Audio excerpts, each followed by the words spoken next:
며칠 전까지는 꽃도 피고 날씨도 화창하더니 오늘은 비가 내리려는지 하늘이 흐리고 바람도 부네요. 이래서 변덕스러운 봄 날씨는 알다가도 모를 여자 마음 같다고들 하나 봅니다.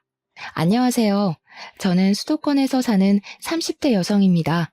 방금 남편을 출근시키고 흐린 하늘을 보며 집에서 차를 마시다가 문득 형님과 시어머니가 생각나 사연을 보내요.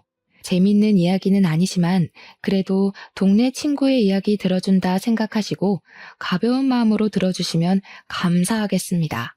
우선 남편과 저는 대학교 동창으로 대학교 때부터 10년 동안 연애하다가 결혼을 했어요. 남편에게는 형이 하나 있었는데 연애 시절 저에게 가족 이야기하는 것을 좋아하지 않았습니다. 왜냐하면 어머니는 오로지 형만 챙겼고 형과 자신이 싸우면 형이 잘못했어도 동생인 자신만 혼냈다고 해요. 그래도 아버지가 가족들 모르게 맛있는 사탕이나 과자를 사주시고 아버지가 남편을 많이 예뻐해 주셨다고 합니다. 하지만 그런 아버지가 남편이 20대 중반 때 돌아가셨어요. 그때 남편과 저는 한창 연애 중이었는데 그 당시 남편은 정말 힘들어 했습니다. 남편이 말하길 아버지는 세상에서 유일한 내 편이었고 자신의 전부였다고 하며 하늘이 무너진 기분이라고까지 했어요.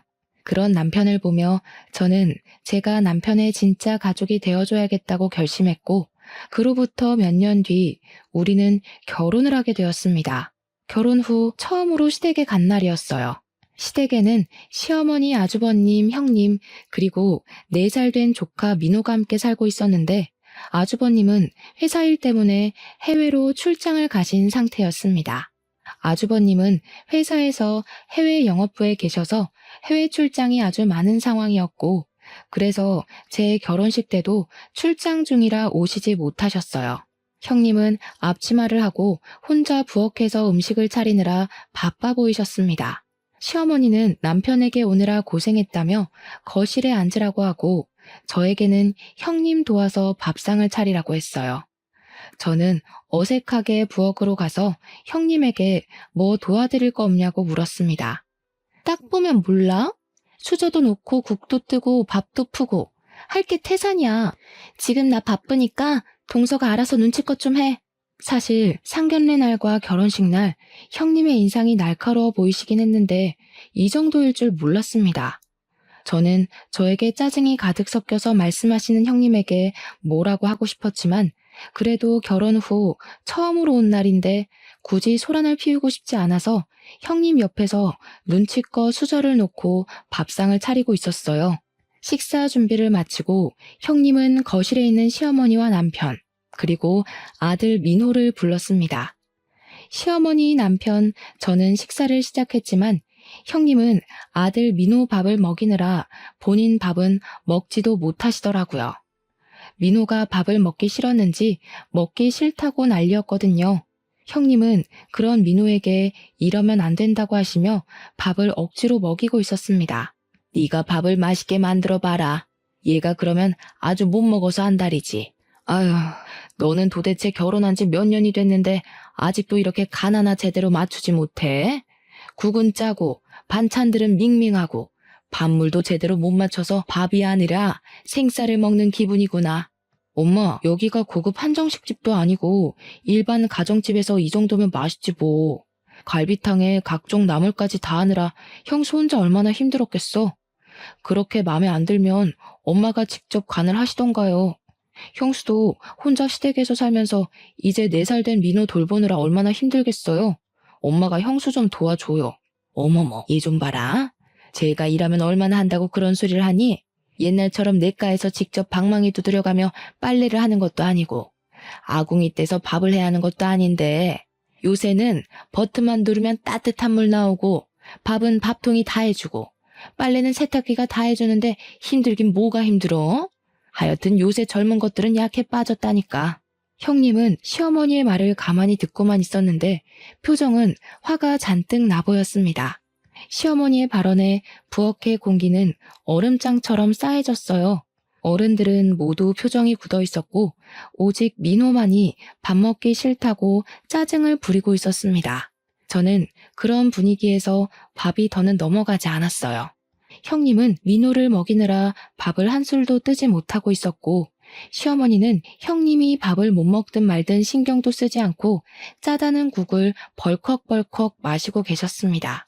저는 입맛이 없어서 형님에게 제가 민호를 먹일 테니 형님 밥 좀 드시라고 했어요. 그리고 제가 민호 옆에 갔는데 민호는 아직 친하지 않은 저를 크게 경계했고 오히려 더 크게 울고 짜증을 냈습니다. 결국 민호를 먹이는 것은 다시 형님의 몫이 되었어요. 형님이 민호와 씨름을 할 동안 시어머니와 남편은 밥을 다 먹었고 시어머니는 남편을 데리고 거실로 나갔습니다. 시어머니는 거실로 나가면서 빨리 과일을 내오라고 했어요. 저는 형님은 밥을 하나도 드시지 못했으니 형님 식사하시라고 하고 제가 과일을 깎으려고 했지만 주방에 과도와 쟁반이 어디에 있는지 보이지 않았습니다. 결국 형님이 일어나서 과도와 쟁반 그리고 과일을 꺼내서는 그냥 본인이 할 테니 밥상만 좀 치워달라고 했어요. 제가 형님에게 식사는 더 하지 않으시냐고 물어보니 형님은 저를 매섭게 째려보시면서 내가 지금 밥이 넘어가게 생겼냐고 하셨습니다. 저는 진심으로 형님을 돕고 싶었는데 형님은 자꾸 저에게 화만 내셨어요. 자꾸 저에게 화만 내는 형님, 그리고 며느리에게는 박하게 하시는 시어머니를 보며 앞으로의 결혼 생활이 진심으로 걱정되었습니다. 그날 시댁에서 나와 집으로 가면서 남편에게 형님은 어떤 분이시냐고 물었어요. 형님은 아주버님과 회사에서 만났고 원래는 형님과 아주버님 둘이 살며 같이 회사에 다녔다고 합니다. 결혼 후 한 달 정도 지났을 때 임신을 했었는데 그 당시 회사에 일이 엄청 많아서 형님은 회사에 자신의 임신 사실도 말하지 않은 채 무리해서 일했어요. 그러다 아기가 유산이 되어버렸고 몸과 마음이 많이 지친 형님은 오래 다녔던 회사를 관두게 되었습니다. 그 뒤로 아주버님과 형님은 다시 아기를 갖기 위해 노력을 했고 다행히 바로 아기가 생겼는데 그 아기가 바로 민호였어요. 이렇게 민호가 태어나고 얼마 지나지 않아 시아버지가 돌아가셨고 아주버님은 그 뒤로 해외 출장이 많아졌습니다. 아주버님은 혼자 계신 시어머니 그리고 밤에 민호와 형님만 집에 있는 것이 걱정되어서 형님에게 시어머니를 모시고 살자고 했다고 해요. 형님 역시 시아버지가 돌아가시고 시어머니가 너무 힘들어하시는 것 같아 걱정되었다며 흔쾌히 합가하겠다고 해서 형님과 시어머니는 같이 살게 되었습니다. 이때까지는 형님은 정말 잘 웃고 아주 밝은 사람이었다고 해요. 그런데 형님과 시어머니와 같이 산 지 한 달 정도 지났을 때부터 형님은 표정이 점점 어두워졌고 힘들어했다고 합니다. 집에 갈 때마다 아주버님은 출장을 가 있고 형님은 민호도 보고 집안일도 하느라 너무 지쳐 보여서 남편이 시댁에 한 번씩 가 민호와 놀아주거나 집안일이라도 도와주려고 했지만 그때마다 시어머니는 남자가 무슨 집안일이냐며 절대 못하게 하셨다고 해요. 그러면서 시어머니는 형님에게 둘째 아들이 왔으니 제대로 밥을 먹여야 한다며 평소보다 더 많은 음식을 준비하게 시켰습니다. 남편은 조금이라도 도움을 주러 갔는데 오히려 자신이 가면 형님의 일거리가 더 늘어나는 것 같아 편하게 가지도 못하고 도움도 주지 못했다고 해요. 남편의 이야기를 들으니 형님이 왜 그리 쌀쌀맞고 날카롭게 이야기하는지를 알 것 같았습니다. 아이를 키워보지 않아서 잘 모르긴 하지만 요새 4살은 미운 4살이라고 불릴 정도로 자기 고집을 많이 부리고 때도 많이 쓰는 것으로 알고 있어요. 집 근처 대형마트에서 아이들이 자신이 원하는 장난감을 사주지 않는다고 때를 부리는 모습을 보면 아이 하나 제대로 키우는 것이 얼마나 힘들고 지치는 일인지 정도는 알 수 있었습니다. 그런 미운 4살 아이를 키우는데 남편은 해외 출장으로 집에도 없고 시어머니는 도와주기는커녕 구박하고 타박하는데 어떻게 말이 예쁘게 나올 수가 있겠어요. 그저 형님이 같은 여자로서 안쓰러울 따름이었답니다. 그 뒤로 저는 제사 명절 때 시댁에 가기는 했는데 갈 때마다 형님은 여전히 힘들어 보이셨고 시어머니는 형님을 많이 구박했어요. 그나마 다행인 것은 형님이 계셔서인지 시어머니가 저에게 직접 싫은 소리를 하지 않으셨습니다. 형님이 안타깝긴 했지만 나이도 어린 제가 형님을 위해서 할 수 있는 것은 하나도 없었어요. 도우려고 하면 할수록 형님이 처리해야 할 일은 더 늘어났거든요. 그래서 저는 시댁에서 가만히 형님의 뒤에서 형님이 하던 일을 눈치껏 할 수밖에 없었습니다. 그렇게 6개월 정도 지났어요. 퇴근하고 집에 있는데 남편이 진지하게 할 얘기가 있다고 했습니다. 무슨 이야기냐고 물으니 형님이 몸이 매우 아프셔서 병원에 입원했다고 해요. 아주버님은 형님 병간호하느라 병원에서 지내야 할 것 같아 당분간 시어머니를 우리가 모셔야 할 것 같은데 괜찮겠냐고 물었습니다. 솔직히 형님을 구박하는 시어머니의 모습을 종종 봐서 우리 집에 오신다는 것이 반갑지는 않았어요. 많이 걱정되었지만 당장 뭐 어찌할 도리가 없었고 어차피 저는 평일에는 출근하느라 집에는 아침 저녁에만 있으니 크게 문제가 될 것 같지 않았습니다. 그래서 남편의 말에 알겠다고 하고 시어머니를 우리 집에서 모시게 되었어요. 그 주 일요일, 남편의 말대로 시어머니가 자신의 짐을 챙겨서 우리 집으로 오셨습니다. 시어머니는 우리 집을 한번 쓱 둘러보시더니 아주 못마땅한 표정을 지으며 이렇게 좁은 집구석에서 답답해서 어떻게 사냐고 하셨어요. 그도 그럴 것이 이전에 아주버님, 형님, 시어머니가 살던 집은 방 4칸에 40평짜리 집이었지만 우리 집은 방 3칸에 30평대의 집이었습니다. 시어머니는 아주 마음에 들지 않는다는 표정을 지으며 한숨을 푹 쉬시더니 작은 방에 시어머니의 짐을 풀었었어요. 저는 그동안 밀키트의 힘을 빌려 이것저것 음식들을 차렸습니다. 언제까지가 될지는 모르겠지만 앞으로 시어머니와 같이 살아야 하는데 잘 보이고 싶은 마음이 컸거든요. 시어머니는 작은 방에 짐을 다 풀고 우리 집 구석구석을 살피셨습니다. 그러다가 베란다에 있는 쓰레기 봉지 안에 있던 밀키트 포장지를 보셨어요. 너 설마 이 시어머니 음식을 밀키트로 준비했니? 하여튼 요새 젊은 것들은 꼼수 부릴 줄이나 알지 정성을 들일 줄 몰라요. 자고로 음식이란 것은 말이다. 하나하나 다 직접 손질하고 다듬으면서 정성이 들어가야 맛있는 거야. 요새는 나 젊을 때처럼 밭에서 다 따와 사는 것도 아니고 마트에만 가면 식재료가 널리고 널렸는데 음식을 직접 해야지 밀키트가 뭐니 밀키트가. 이제 내가 이 집에 있는 이상 밀키트는 절대 안 된다. 알겠니? 요새는 그렇게 마트에서 재료들 사서 직접 하는 것보다 밀키트로 하는 게 더 저렴하고 맛있어요. 요새는 옛날과 시대가 다르다고요. 요새 밀키트가 얼마나 맛있는데 아무리 시대가 달라졌다고 해도 음식에 정성과 손맛이 들어가야 맛있는 건 변하지 않아. 공장에서 찍어내듯이 만든 게 어떻게 맛이 있겠니? 직접 재료도 손질하고 양념장도 직접 만들어야지. 밀키트가 뭐야? 둘째 너 다시는 밀키트 쓰려는 생각하지도 말아라. 알겠어? 시어머니는 저에게 다시는 밀키트로 상을 차리지 말라고 신신당부하며 자리에 앉았습니다.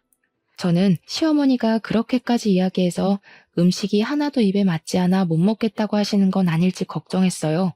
그런데 시어머니는 제가 밀키트로 준비한 밀푀유 나베와 갈비찜을 국물 하나 남기지 않고 다 드셨습니다. 이렇게 맛있게 드실 것이면서 왜 그리 밀키트는 질색팔색을 하시는지 이해가 잘 안 되었어요. 어찌됐든 맛있게 식사를 마치고 그날은 음식을 많이 준비해서 그릇이 좀 많이 나와서 남편이 설거지를 도와주려고 했습니다. 시어머니는 고무장갑을 낀 남편의 모습을 발견하시고는 남자가 무슨 설거지냐며 화를 냈고 저는 그래도 우리 집에 오신 첫날인데 굳이 시어머니의 심기를 불편하게 하고 싶지는 않아 그냥 저 혼자 부엌을 다 정리했어요. 그리고 다음 날이 되었습니다. 저와 남편은 원래 6시 정도에 일어나 간단히 빵이나 시리얼을 먹고 출근했어요. 그런데 시어머니가 핸드폰 알람이 울리기도 전에 저를 깨우셨습니다. 너무 이른 시간인 것 같아 시계를 보니 아직 새벽 5시였어요. 겨울로 난 여자가 아직도 그렇게 잠을 자고 있어? 얼빠진 년 같으니라고 빨리 일어나서 밥 안 해?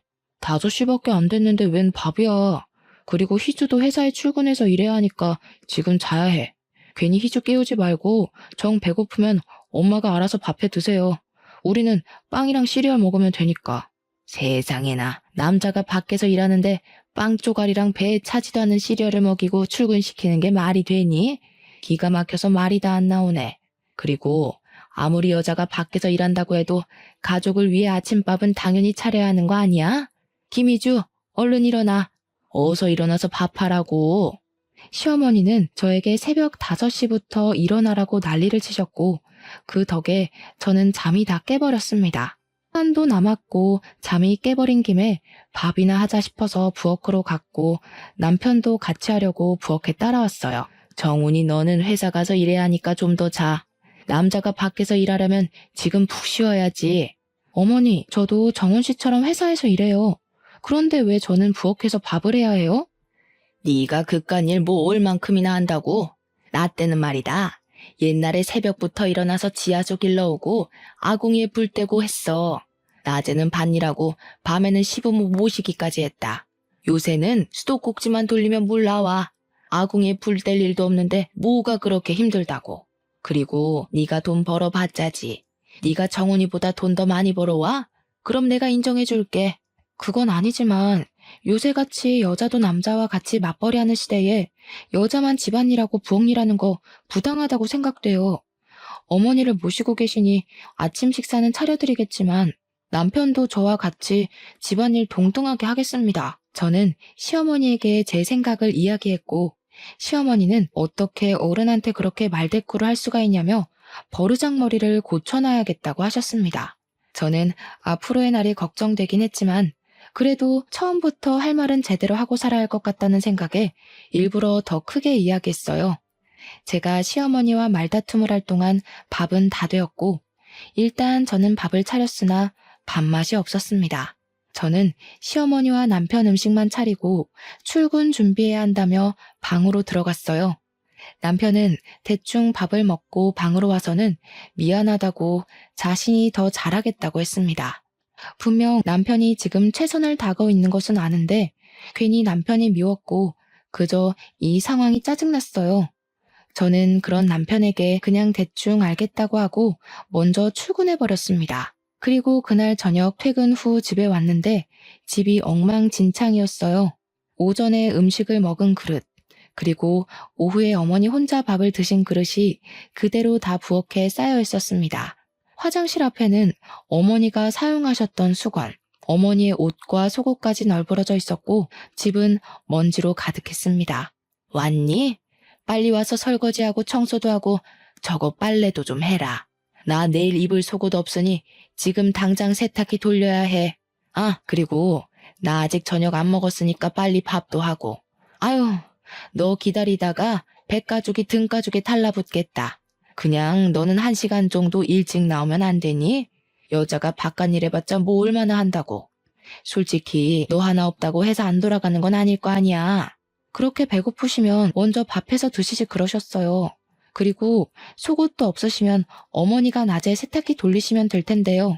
내가 왜? 네가 있는데 내가 왜 밥을 하고 세탁기를 돌려? 잔말 말고 얼른 집안일 좀 해라.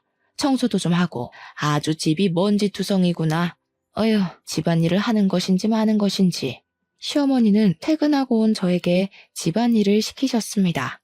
잠시 후 남편이 퇴근해서 집안 상태를 보고 깜짝 놀라 자신이 청소라도 하려고 했지만 시어머니는 바깥일 하고 온 사람이 어떻게 집안일을 하냐며 남편은 손 하나 움직이지 못하게 했어요. 저는 정말 속에서 천불이 났지만 이러다 말겠지 싶어 일단 참고 집안일을 했습니다. 그렇게 이틀이 지났어요. 새벽 5시부터 일어나 밥하고 퇴근하고 와서는 청소, 밀린 설거지, 빨래까지 하느라 밤 10시까지 쉴 틈이 없었습니다. 고작 이틀이었지만 너무 힘들고 회사에서도 일하다가 졸기까지 했어요. 그래서 그날은 퇴근하자마자 청소고 뭐고 아무것도 못하고 그냥 침대에 그대로 뻗었습니다. 퇴근한 제가 큰 방에 들어가서 나오지 않자 시어머니는 큰 방 문을 벌컥 열고 저를 깨워 얼른 일어나라고 했어요.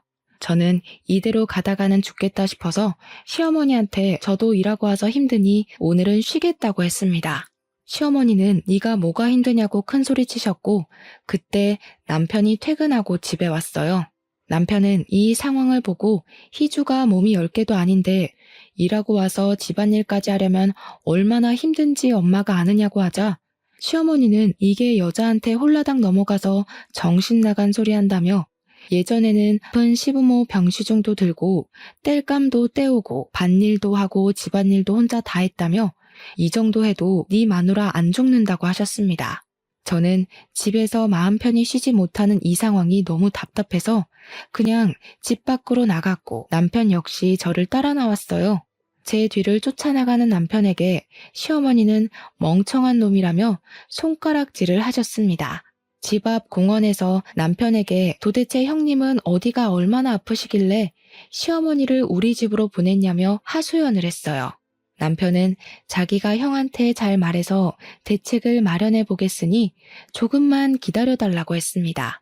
다음날 외근을 갔다가 차 타고 회사로 복귀하는 길에 시내에 있는 형님을 봤어요. 그런데 형님이 평소와는 다르게 예쁘게 차려입고 친구들로 보이는 사람들과 신나게 시내를 걷고 있습니다. 분명히 많이 아파서 시어머니도 우리 집으로 보냈는데 길에서 그러고 있는 모습을 보니 진짜 아픈 사람이 맞나 하는 생각이 들었어요. 저는 시어머니가 오신 뒤로 새벽 5시부터 일어나서 밥하고 퇴근하자마자 쉬지도 못하고 각종 집안일에 시달리고 있는데 형님은 친구들과 함께 아주 좋은 시간을 보내며 다니고 있더라고요. 그 모습을 본 저는 왠지 모르게 형님에게 배신감이 느껴지고 화가 났습니다. 그래서 그날 퇴근 후 저는 형님한테 전화해서 잠깐 만나자고 했어요. 형님은 지금 병원에 있어서 나가기 힘든데 무슨 일이냐고 하셨습니다. 저는 형님에게 거짓말하지 말라고 낮에 형님과 친구들과 시내에서 돌아다니시는 것 다 봤는데 무슨 병원이냐고 했어요. 형님은 못 믿겠으면 병원에 와보라며 형님이 계신 병원과 호수를 알려주었습니다. 그곳에 갔더니 형님이 오후와는 다르게 창백한 얼굴로 누워 계셨어요. 그렇게 누워있는 형님에게 차마 따지지는 못하겠고 어디가 얼마나 아프신지 물었습니다. 아주버님은 형님이 췌장암 말기라고 하며 내일부터 항암치료 들어가는데 치료 들어가기 전에 친구들이 병문안 와서 잠깐 시내에 나갔던 것이라고 했어요. 알고 보니 형님의 친구들이 암 진단 소식을 듣고 항암 치료를 시작하려면 머리카락이 많이 빠질 것이고 당분간은 외출도 하기 힘들 테니 본격적인 치료 전에 예쁜 옷을 입고 꾸미고 시내 구경하자 그래서 오후에 잠깐 나갔던 것이었습니다. 제가 너무 놀라서 당황해하자 아주버님은 잠깐 음료수를 사온다며 나가셨어요. 그전에는 제가 너무 흥분된 상태라 잘 몰랐는데 자세히 보니 형님은 황달기가 심해 보였고 눈 흰자위도 노랬습니다. 그런 형님을 보니 안쓰러웠고 괜히 눈물이 났어요. 울긴 왜 울어, 동서. 사실은 나 지금이 가장 행복해. 진호를 못 보는 것이 슬프기는 하지만 아무 생각 없이 지겨울 정도로 누워서 자고 시간 되면 알아서 밥도 나오고 남편도 출장도 미루고 항상 내 옆에 있으면서 너무 잘해줘. 무엇보다 어머니 잔소리 안 들어도 되고 말이야. 동서는 요새 힘들지? 내가 미안해. 형님의 말을 들으니 그동안 시어머니를 모시고 살면서 얼마나 힘들었으면 암에 걸린 지금이 가장 행복하다고 말할까 하는 생각이 들었습니다. 행복하다는 말 한마디에 그동안 힘들고 마음고생했던 모든 순간이 다 담긴 것 같아 눈물이 주체할 수 없을 정도로 펑펑 나왔어요. 저는 형님의 손을 잡고 그저 울었습니다. 그리고 형님과 이런저런 이야기를 나누다가 시간이 너무 오래된 것 같아 병원에서 나왔어요. 집으로 향하는 길에 이미 퇴근해서 집에 있는 남편에게 전화해서 형님의 상태를 말해줬습니다. 남편은 형이 말을 안 해줘서 몰랐다며 대충 아픈 것만 알았지 그 정도인 줄은 몰랐다고 했어요. 그러면서 형과 통화 한번 해봐야겠다고 하고 전화를 끊었고 저는 바로 집으로 향했습니다. 집에 갔더니 시어머니가 심술이 잔뜩 난 표정으로 거실에 있었어요. 지민이 그년이 어디가 어떻게 아프다니? 아니 젊은 년이 도대체 어디가 얼마나 아프길래 병원에 그리 누워있어? 하여튼 약에 빠져서 뭐 어디에 써먹을 수나 있겠니? 엄마 내가 이야기했잖아. 형수 지금 췌장암 걸렸다고. 암 환자한테 그게 할 소리야? 옛날이야 죽을 병이지.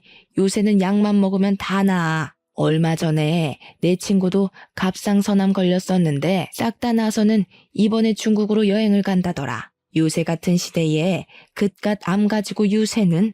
시어머니는 아프다는 형님 걱정은커녕 오히려 약해 빠졌다고 더 크게 뭐라고 했습니다. 시어머니의 그런 뻔뻔한 모습을 보니 그동안 시어머니가 형님을 얼마나 못살게 굴었을지 상상이 갔어요. 그날 밤 저는 형님 생각에 너무 마음이 아파 울다가 잠이 들었습니다. 다음날 새벽 5시가 되니 어김없이 시어머니가 밥하라고 저를 깨웠어요. 하지만 저는 전날 너무 울어서인지 모르겠지만 일어나기가 너무 힘들었고 그 모습을 본 남편이 저에게는 더 잘하고 하며 자기가 하겠다고 부엌으로 갔습니다. 시어머니는 밖에서 일해야 하는 남자가 무슨 부엌에서 일하냐고 하시며 세상 말세라고 소리를 질러대셨습니다. 제발 좀 그만 좀 해요. 형수도 모자라 희주까지 병에 걸려야 속이 시원하시겠어요? 계속 그렇게 희주 괴롭히면 여기서 나가요 그냥. 이놈 보소. 내가 너를 어떻게 키웠는데 어떻게 엄마를 내쫓을 생각을 해? 네가 그러고도 인간이야? 엄마가 나를 어떻게 키웠는데? 나 차별하면서 키웠잖아. 항상 형 밥그릇에는 계란 프라이나 햄이 있었지만 나한테는 단 한 번도 없었어. 아버지 재산도 다 형한테만 주고 나한테는 돈 한 푼도 안 주셨으면서 나에게 무슨 대접을 받고 싶어서 이 난린데? 지금 많이 참고 있으니 더는 제발 희주 괴롭게 하지 마. 한 번만 더 이런 식으로 우리 괴롭게 하면 이 집에서 쫓아버릴 테니까 그럴 줄 알아요. 밥은 안 쳐놨으니 알아서 국 데워서 드세요. 희주는 밖에서 아침 먹을 거야. 희주야, 얼른 출근 준비해.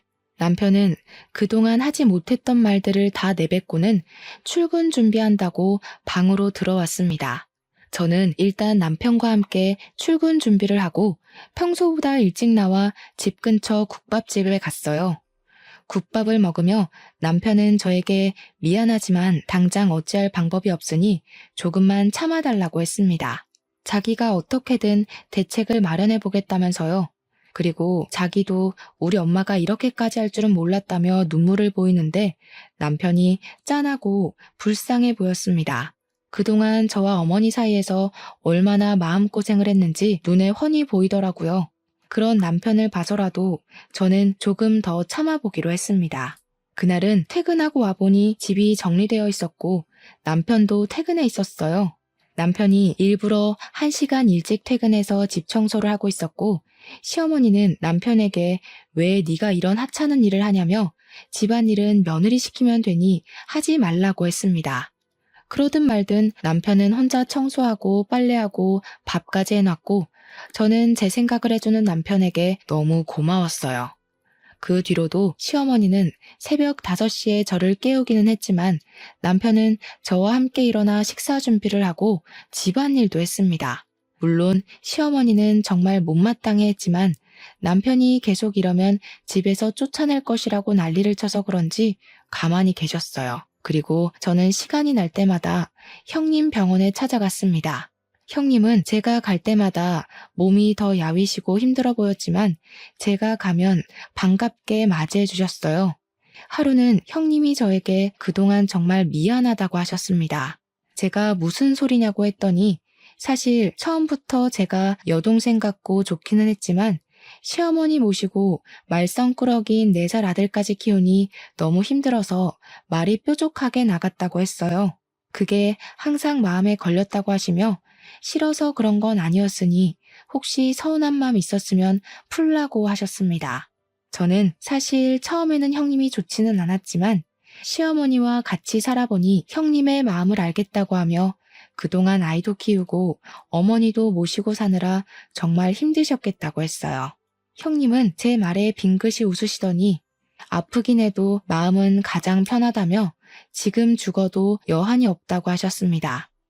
저는 형님에게 절대 그런 소리 하지 말라고 어서 빨리 병 다 낫고 같이 맛있는 음식도 먹고 시내도 멋지게 입고 돌아다니자고 했어요. 형님은 제 말에 꼭 그러자고 하며 환하게 웃으셨습니다. 그리고 다음 날 제가 정말 듣기 싫었던 소식이 들렸어요. 형님이 돌아가셨다는 문자가 왔습니다. 저는 회사에서 일하다가 형님이 돌아가셨다는 소식에 바로 장례식장으로 달려갔어요. 아주버님과 형님의 친정 가족들은 다들 장례식장에서 오열하고 있었습니다. 저는 형님께 마지막 인사를 드리고 형님의 친정 가족들에게도 인사를 드렸어요. 그리고 장례식 둘째 날인 다음 날, 저와 남편은 아침부터 가서 형님의 가족들을 도와드렸습니다. 한창 도와드리는데 시어머니가 오셨어요. 시어머니가 장례식장에 오자 형님의 친정엄마는 표정이 일그러졌지만 그래도 아무 말 없이 시어머니에게 인사를 했습니다. 젊은 애가 췌장암이 뭐야, 췌장암이. 전염 때문에 우리 큰아들이 아주 고생하잖아. 에이, 끝까지 도움이 안 되는 재수가 없는 년. 이 말을 들은 형님의 친정엄마는 눈이 뒤집혀서 밥을 먹으러 가려던 시어머니의 머리를 잡았습니다. 이 여편네가 제정신이야? 야, 손 안 놔? 지금 어디서 나한테 난리야, 난리는? 너라면 이 상황에 난리 안 치게 생겼냐? 지금 건강했던 우리 지민이가 이렇게 된 게 다 누구 때문인데 이 천벌 받으려나. 인연이 그렇게 시집살이 시킨 거 다 알면서도 꾹 참았어. 지민이가 네가 말은 그렇게 해도 좋으신 분이라고 해서. 지민이는 너를 끝까지 어머니로 모시려 했다고. 그런 아이가 이렇게 됐는데 너는 일말의 죄책감도 없냐? 그럼 내가 전현을 죽였다는 거야? 나는 맹세코 쟤한테 아무 짓도 안 했어. 그냥 다른 집 며느리들도 다 하는 것 정도만 시켰다고. 개미 똥구멍만큼 일해놓고 이렇게 된 건 애초에 전현이 몸 약했던 거 아니야? 애초에 몸도 좋지 않던 니들 딸년을 우리 집에 시집 보낸 거 아니냐고. 그래, 그거네. 이거 완전 사기 결혼이야, 사기 결혼. 제발 좀 그만해. 엄마가 지민이 그렇게 달달 볶지만 않았어도 이렇게까지 되지는 않았어. 너까지 나한테 그러는 거야? 내가 도대체 뭘 어쨌다고 그래? 나 참 억울해서 살 수가 없다, 살 수가. 그냥 나가. 나가라고 제발. 아주버님은 끝까지 뻔뻔한 시어머니에게 나가라고 장례식장에서 쫓아냈습니다. 시어머니는 아주버님의 손에 이끌려 악을 쓰며 장례식장에서 쫓겨났어요. 시어머니가 간 뒤 아주버님은 다시 오셔서 형님의 친정 식구들에게 죄송하다고 90도로 인사하며 사죄했습니다. 친정 식구들은 그런 아주버님을 보며 이게 어떻게 자네 잘못이겠냐며 그저 어깨를 토닥여주고 말았어요. 다음 날 형님은 화장장에서 한 줌의 재가 되어 납골당에 안치되었습니다. 이렇게 형님의 장례식이 마치고 저와 남편은 지친 몸을 이끌고 집에 왔어요. 집에 왔더니 시어머니는 여전히 자신의 잘못을 뉘우치지 못한 채 저희에게 뭐라고 하셨습니다. 젊은 것들이 몸이 허약하다면서 형님의 가족들을 사기 결혼으로 고소할 거라고 하셨어요. 그렇게 혼자 한참을 중얼거리며 화를 내더니 저에게 얼른 집 정리하고 밥 차리라고 하셨습니다. 집을 보니 제가 장례식에 있는 동안 한 번도 청소하지 않았고 그동안 밥 먹은 것은 다 그대로 식탁에 있었고 설거지거리도 쌓여 있었어요. 저는 싸우고 뭐 할 기운도 없어 밥을 차리려는데 남편이 갑자기 어머니 방으로 가더니 어머니의 짐을 챙겼습니다. 이게 지금 뭐 하는 짓이냐? 왜 내 짐을 챙겨? 그냥 나가세요. 제발 우리 앞길 막지 말고 나가시라고요. 이게 상가집 갔다가 귀신이 들렸나? 갑자기 이게 뭔 짓이야? 내가 형수 장례식 보면서 무슨 생각이 들었는지 알아요? 이러다가 우리 희주도 엄마 때문에 죽겠구나 싶었어. 근데 나는 희주 없으면 못 살아. 한날 한시도 못 산다고. 엄마가 그러고도 사람이야? 나는 이런 사람이 내 엄마인 게 너무 불쾌하고 너무 싫어. 나가. 그냥 나가. 나 혼자 어디 가서 살라는 거야. 그게 말이 돼? 왜 못 살아? 엄마가 한두 살 먹은 애도 아니고. 아버지 사망보험금 다 그대로 있잖아. 그 돈으로 월세방을 구하든 찜질방에 가든 알아서 하시라고요. 나는 엄마랑 같이 못 살아. 나가. 남편은 시어머니의 짐을 다 챙겨서 밖에 던져버리고 시어머니도 쫓아내버렸습니다. 네가 날 쫓아내면 갈 곳 없을 줄 아냐? 난 지훈이네 집에 가면 되지 뭐. 이제 두 번 다시는 나 찾지 마라. 나도 너 내 아들로 생각 안 할 테니까 우리 연 끊고 살자. 시어머니는 끝까지 큰 소리 뻥뻥 치며 갔습니다. 남편은 혹시 다시 찾아올 수도 있으니 현관 비밀번호까지 바꾸자고 했어요. 그날 밤 저와 남편이 자고 있는데 누가 우리 집 현관문을 두드리고 도어록을 자꾸 눌렀습니다. 도둑인가 싶어서 남편을 깨워서 같이 나가보니 시어머니였어요. 시어머니가 아주버님 집으로 갔지만 아주버님 집에서도 쫓겨나서 다시 우리 집에 오신 것입니다. 시어머니는 문이 안 열리자 저에게 전화했어요. 전화를 받아보니 어떻게 나간 지 하루도 안 돼서 비밀번호를 바꾸냐며 너희들이 그러고도 사람이냐고 했습니다. 아까 영 끊고 살자고 한 게 누군데 하루도 못 가서 이렇게 찾아와요? 여기 있어도 절대 문 열 생각 없으니 엄마 혼자 알아서 방 구해서 사세요. 우리 집에 며느리년들이 잘못 들어와서 집에 재수가 없어졌어. 이래서 집에 사람은 잘 들어와야 하는데 큰 년은 비리비리해서 죽어버리고 작은 년은 어른 무서운 줄도 모르고 아유 내 팔자야 내 팔자야. 다시 지훈이네 집으로 가야겠다. 몹쓸 놈들. 너희들끼리 잘 먹고 잘 살아라. 시어머니는 다시 아주버님 집으로 간다고 했습니다. 그리고 몇 분 후 밖에서 끼쿵 소리가 들렸어요. 저와 남편은 뭔가 불길한 예감이 들어 나가보았습니다. 나가보니 아파트 단지 앞 큰 길가에 자동차 한 대가 서 있었고 시어머니가 길에 누워 계셨어요. 시어머니가 교통사고에 당한 것입니다. 우리는 깜짝 놀라 바로 119를 부르고 아주버님께도 연락했어요. 병원으로 간 시어머니는 수술을 받은 후 계속 의식 없이 누워 계시다가 이틀 만에 눈을 뜨셨습니다. 그런데 눈을 뜨자마자 하시는 소리가 누구세요? 였어요. 아주버님, 저 남편 모두를 못 알아보시고 시어머니 자신의 이름도 몰랐습니다. 의사 선생님의 말씀으로는 시어머니가 사고 때 머리를 다쳐 기억상실증에 걸렸다고 했어요. 시어머니는 충격으로 모든 것을 다 잃어버리신 것입니다. 의사 선생님은 경과를 지켜보자고 하며 일단 기억이 다시 돌아올 때까지 기다리자고 했어요. 하지만 2달이 지나도록 시어머니의 기억이 돌아오지 않았고 더는 병원에서도 딱히 할 것이 없어서 일단 우리 집으로 모셔왔습니다. 아주버님 집으로 갈까 했으나 아주버님은 해외 출장이 예정되어 있어 다시 우리 집에 오셨어요. 모든 기억을 잃은 시어머니는 예전과는 확연히 달랐습니다. 여전히 새벽 5시에 일어나시기는 했지만 저와 남편을 깨우지는 않았어요. 조용히 혼자 부엌에서 냉장고에 있는 음식들을 드셨습니다. 그러다가 저와 남편이 일어나면 시어머니는 죄송하다고 하며 손을 싹싹 빌었어요. 이전에 막말하던 시어머니의 모습은 온데간데 없고 겁을 잔뜩 먹은 아이처럼 변했습니다. 저와 남편은 집에 시어머니만 두기가 불안했지만 회사에 출근해야 하기에 어쩔 수 없이 시어머니만 혼자 집에 두고 출근했어요. 하루는 퇴근하고 왔는데 온 집안에 탄내가 진동하는 것입니다.